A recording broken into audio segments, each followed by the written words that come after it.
Cette semaine, dans le Macronomètre, nous allons évaluer la loi simplification avec une note de 5 sur 10.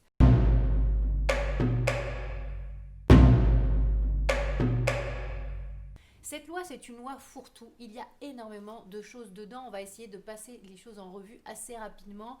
Les comités Théodule, on en a plus de 300 en France. C'est toutes ces commissions. Par exemple, la commission nationale paritaire sur les baux ruraux, mais il y en a une kyrielle. L'idée de ce texte de loi, c'est d'en fusionner une vingtaine. Et puis le gouvernement s'est engagé à en supprimer 80.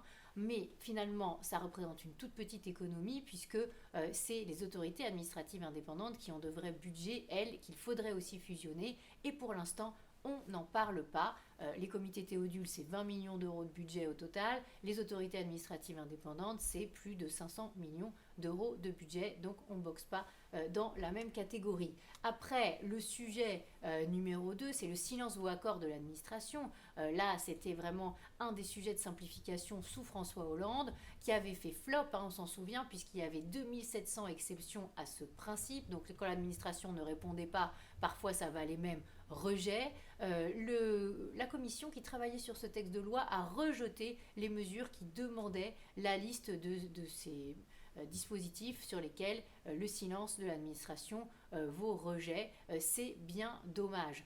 Ensuite, plein de petits ajustements qui permettent de ne pas avoir de certificat médical pour la rentrée scolaire ou de ne pas présenter des tas de papiers pour ouvrir un compte d'épargne populaire. Mais globalement, on reste sur sa faim parce que ce qu'on attendrait actuellement, c'est une évaluation permanente de la charge administrative qui pèse sur nos ménages et sur nos entreprises, avec un chiffre en milliards, avec un monitoring de est-ce que ça monte, est-ce que ça baisse, est-ce qu'on a de plus en plus de charges administratives ou est-ce qu'on en a de moins en moins, est-ce qu'on arrive à faire baisser véritablement le nombre de normes, tout ça.